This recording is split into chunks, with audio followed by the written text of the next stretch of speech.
Everything came down to that one moment in Game 6 of the 1998 NBA Finals. The score was close, the pressure was real, and the whole world was watching. Michael Jordan had the ball. With just seconds left, he pulled up, took the shot over Brian Russell, and hit it. That basket gave the Chicago Bulls their 6th title. It didn't just win a game, it felt like the perfect ending to a legendary run. But what most people didn't see was the tension behind the scenes. While fans were celebrating, the Bulls were falling apart from the inside. Head coach Phil Jackson was already planning to leave. Jordan had made it clear, if Phil was done, he was done too. At the same time, the team's front office wanted to start fresh. Even though they were still winning, management wanted a rebuild. That didn't sit well with the guys who had built a dynasty. That night in Utah looked like the final chapter of a movie. Jordan walked off the court for the last time in a Bulls jersey. No big speech, no farewell tour, just one last shot that sealed the deal. Fans thought they were watching a perfect goodbye, but as smooth as it looked, the truth was messy. And this wasn't the end of Michael Jordan's story, not even close. The Chicago Bulls looked unbeatable on the court, but behind closed doors, things were falling apart. The tension between the players and the front office was growing fast. Phil Jackson, the coach who led the team to all 6 titles, already knew he wasn't coming back. He had no interest in dealing with management anymore. Jordan backed him fully and had said many times, if Phil left, so would he.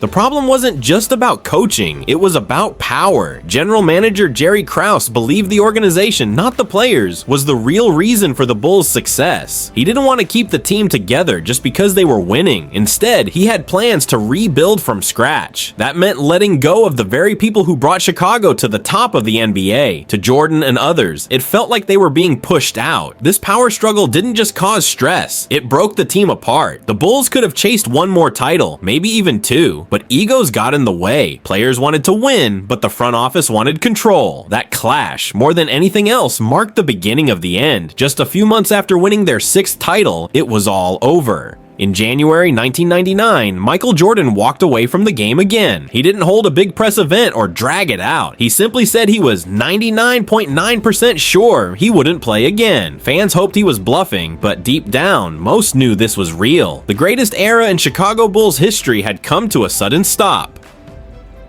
The sad part? It didn't end because the team was too old or too tired. It ended because of pride, ego, and front office decisions. The players were still sharp, the chemistry was still there. But once Phil Jackson left and Jordan followed, the core of the team broke apart. Scottie Pippen was traded. Dennis Rodman was gone. In just a matter of weeks, the Bulls went from champions to rebuilding mode. For fans, it felt unreal. One moment you're watching history, and the next, the whole thing is gone. It wasn't supposed to end like that. This wasn't a slow fade. It was a clean break. A team that had everything suddenly had nothing. But while Jordan stepped away from basketball, the game wasn't done with him. And as it turns out, he wasn't done with it either. After leaving the Bulls, Michael Jordan stayed quiet for a while. But in early 2000, he showed up in a different role, this time in a suit, not a jersey. He joined the Washington Wizards as part owner and team president. It was a fresh start. Instead of leading on the court, he now had the power to make big decisions from the front office. His goal was simple: fix a team that was stuck at the bottom of the league.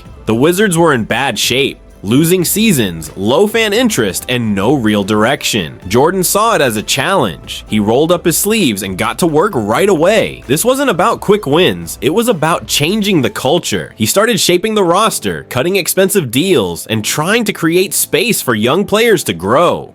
Jordan knew what it took to win, and he wanted to build that from the ground up. Even though he wasn't playing, his presence changed everything. Players listened, media paid attention, and fans were suddenly curious again. It was clear that when Michael Jordan steps into a room, no matter the role, things begin to shift. But this was just the beginning of his new basketball journey in Washington. Once Jordan took over in Washington, he didn't waste time playing it safe. The Wizards had been stuck in the same losing cycle for years, and he wanted real change. That meant making tough calls. He started moving out older players and clearing big contracts off the books. It wasn't popular, but it gave the team a chance to start fresh. For Jordan, it was about the long game, not quick fixes. His focus was on building something new from the ground up. He wanted younger players, fresh energy, and a team that could grow together. He didn't just want talent, he wanted guys who were willing to work hard and listen. The Wizards needed a new identity, and Jordan was ready to shape it his way. He was building a system where winning habits came first, and names on jerseys came second. These early moves set the tone for how serious he was about turning things around. Washington was no longer a team that accepted losing. With Jordan calling the shots, there was pressure to improve, and excuses weren't welcome. The front office had a new leader, and the message was clear. It was time to rebuild the right way. In 2001, Jordan made a bold move that grabbed everyone's attention. With the first overall pick in the NBA draft, he chose Kwame Brown, a high school player with big potential but zero pro experience. It was a risky choice, and many were shocked. Most expected a safer pick, but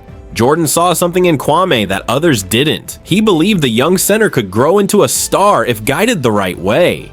Jordan's plan wasn't just about talent, it was about building for the future. He wanted to develop a player from the ground up, someone who could lead the team in the years to come. Kwame had size, athleticism, and raw skill, but he also needed time, patience, and the right coaching. Jordan believed he could help mold him into the kind of player who could change the team's future. Not everyone agreed with the pick. The media questioned it, some fans didn't like it, but Jordan stuck to his vision. He was thinking long term, not just about the next season. Taking a chance on Kwame showed that Jordan was willing to make big calls, even if they weren't popular. Whether it worked out or not, he was setting the direction for the franchise his own way. Even though Jordan was in a front office role, he couldn't stay away from the court for long. He started showing up to team practices, not just to watch, but to play, teach, and compete. Young players were suddenly going head to head with the greatest player of all time. For them, it wasn't just intense, it was a learning experience they couldn't get anywhere else. Jordan didn't just talk about work ethic, he showed it. He challenged players, corrected mistakes, and pushed them to be sharper. One of those players was Richard "Rip" Hamilton, a rising guard who showed promise. Jordan spent extra time with Rip, helping him improve his skills and understand the game better. It was clear that Jordan wasn't content being a behind-the-scenes figure. He wanted to lead by example. This hands-on style changed the atmosphere in the locker room. Players knew they had to step up. There was no hiding when Jordan was around. His competitive spirit was contagious, and it forced everyone to raise their level. Even in a suit, Jordan's presence had the same effect it did during his playing days. He made everyone around him better.